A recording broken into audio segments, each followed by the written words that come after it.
Counterparts, for sure, we wanted them to be on the tour. Whenever we decided we were going to do a headliner, I talked to our booking agent, and it was just like, put Counterparts on there, and then we'll talk about the other bands we're going to put on the tour. The Current Will Carry Us is awesome. It's awesome. I mean, we toured with them in January of this year, and we got to know them then. They're great guys. Their stuff that they play, their old stuff, their new stuff is all awesome. I love watching them. They have just so much energy. Every day I wage a war on myself, because I'd rather die than let this win over me. I can't let this win over me. How can I be expected to help anyone else when I can't even help myself? This is probably the best show of tour, like the most people. There's a lot of people, the sound was really good. Kids seemed to be into us, and yeah, like I had a lot of fun. We didn't screw up, I don't think, not that I know of, so that's always a pretty good set. It was a really good show, great crowd response, pretty good sound. I had a lot of fun on stage. There was a bunch of kids up front who knew pretty much every word, and like crowd response was great, and the energy was there. It was hot as hell, but it was a ton of fun. When I was going to shows, I had, you know, like a good group of friends, you know, like 20 odd people that I would see at shows, and I was really, you know, it was cool to hang out with them. And I mean, as time went on, I kind of noticed them starting to change and like do their own thing, which is fine. But watching them be so active, like in hardcore and in the music scene in Hamilton, and then watch them, you know, switch to doing cocaine and going to clubs, just seeing people change and do a complete 180 from what they once were to what they are now. And that's basically what Jumping Ship's about. It's just about me being happy and being proud that I never took that route, and I'm so happy with who I am, you know what I mean? I will never allow myself to exchange all my morals for acceptance. If this is truly where I belong, I'll fucking be here till the end of time.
Tour so far has been really, really fun. Kids have been awesome, singing along, jumping off the stage, jumping on top of each other.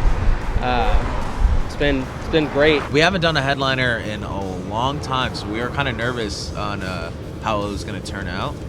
But we've been pretty happy with the results, and like kids have been really digging it. Any show that we've had has been just crazy awesome. The kids have been going crazy, loving the new songs. We're getting a good response. And the new album too is there's a lot of hype going on with that. Seeing a lot of comments on Facebook about people seeing ads on MTV and Adult Swim and stuff like that. So it's pretty exciting. Already there are people that know lyrics to some of the new material, and that's always amazing, especially when the CD just came out. You know, whenever you're playing like new songs, you know, you always kind of have that moment of somebody kind of going, well, I'm going to listen to this because I want to just know how it's going to sound. Valleys has not had that yet. You know, kids are actually already singing along to it, which is awkward because I'm like, the album came out yesterday, like you already know the words to this. This is insane. It was this song about really trying to figure out where my place was, and even amidst this idea of trying to be somebody different and trying to constantly, you know, discern who it is that you're called to be. You know, you come to those points of you struggle and you hurt and you end up in this place of darkness that you don't really know where the light is anymore. In those times, you tend to forget that there was something good that you you kind of lose focus. It's safe to say that no matter what I try and fall so short, this unrelenting pride continues to widen the space between you and I. Is there any point in trying to change? No matter what I do, it always stays the same. But I feel like this has been made for me. Is there something more that I can say? This is what we believe in, and we're not giving up. This is our song. So sing along.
Well, our plan is probably just to take a little bit of a break after this, because this year has been pretty crazy for us. We've toured probably maybe like 11 months out of this year, so we're gonna take a little bit of time to chill until a headliner tour that we're gonna be doing in the new year in 2012. So. Follow the building, drop me the flag, I'll take the opportunity. Stuck in the moment, I'll pay the price to face the possibility. I've been caught in the stands. Well, yeah, the deal was it's our friend Carlo Opperman. He's done actually like a few videos for this album cycle, and he's just this awesome up and coming young. He's like 17 years old, young video director, and he had the idea for the video where we get off the plane and he follows us and into the seamless transitions of us from the getting off the plane to the airport to the van to the getting to the show, loading in the show, and finally ending up on stage. And yeah, when we got to see it, we were like super stoked. So we shot that in Europe and at the Frankfurt airport and kind of like in and around that area. Rented a van, just kind of made it look like we were doing our thing in Europe, bringing gear in and out. We were actually doing all this stuff, but just kind of maybe faking the show a bit. But the show, the actual live footage is obviously real, as you can see on there. But yeah, it was just like we just wanted to get the idea, or just I don't know, the general vibe of what it's like, getting into Europe, getting our gear, trucking off to a show, playing an awesome gig, and that's, I don't know if we're trying to brag. Maybe we are. We live pretty lucky lives. Yeah.